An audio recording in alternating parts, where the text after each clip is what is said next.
What's up mga kamami? Welcome to my vlog and this is your Mami TV for today's video mga mami. So, ayan nga po, nakikita nyo nga po na tayo pinaglinis ng ating harap. Actually, hindi po talaga namin yan harap kasi harap yan ng kapitbahay namin wala nakatira.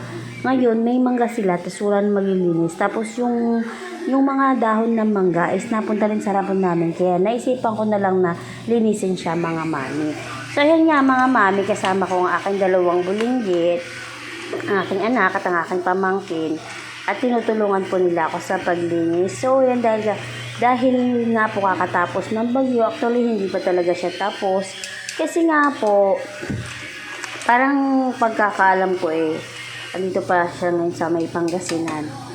So, bali po, dito ay hindi na po siya maulan, pero mahangin na lang po siya. Kaya ang ginawa ko po ay tinanggal ko na lang po muna yung mga dahon sa harap ng aking kapitbahay.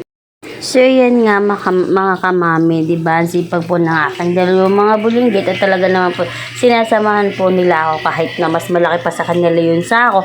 Tapos mabigat na rin siya. Tapos, isa pa, marami talaga siyang langgam kasi nga, dahon siya ng mangga. Nag-away pa nga yung dalawang yan kasi kinakagat na sila ng mga langgam.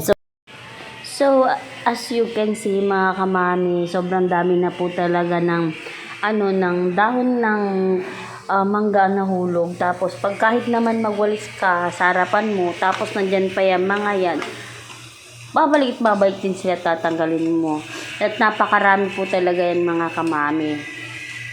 At ako'y magkasakit-sakit na nga ng aking bewang gawa ng sobrang damit, nakakangawit na nga po siya. So, tignan nyo naman po, ayan, natumba na nga ang aking sako. So, yan binalikan ko na naman kasi diba okay na siya kanina, tapos lilipad na naman. Pinalis ko na naman. So, punong-puno na nga yung aming sako na pinabili ko sa aking pamangkin. So, sobrang napakarami nga po ng dahon. Nakala ko nga po mga kamami, napakaliit lang po niyan, yung pala pero napakadami, kulang pa po pala ang isang sako na pinabili ko sa pamangkin ko. So, medyo pagod na nga po ako niyan. Wala na po akong lakas sa pagwawalis. Dahil puno na yung sako, nakakatamad na rin siya.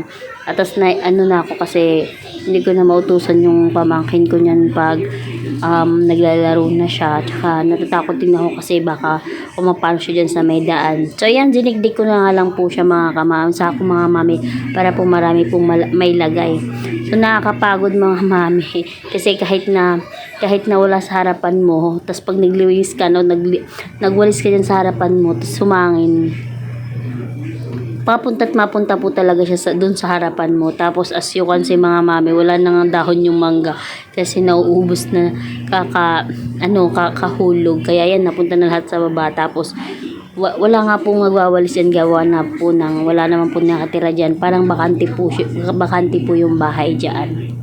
So, yun nga mga kamami, for today's video is naglinis muna tayo ng labas, gawa ng dumaan si Bagyong Karina. Tapos yan nga, yung iniwan niya sa atin at napakaswerte at yan lang natin kasi yan lang po yung iniwan sa atin ni Bagyong Karina.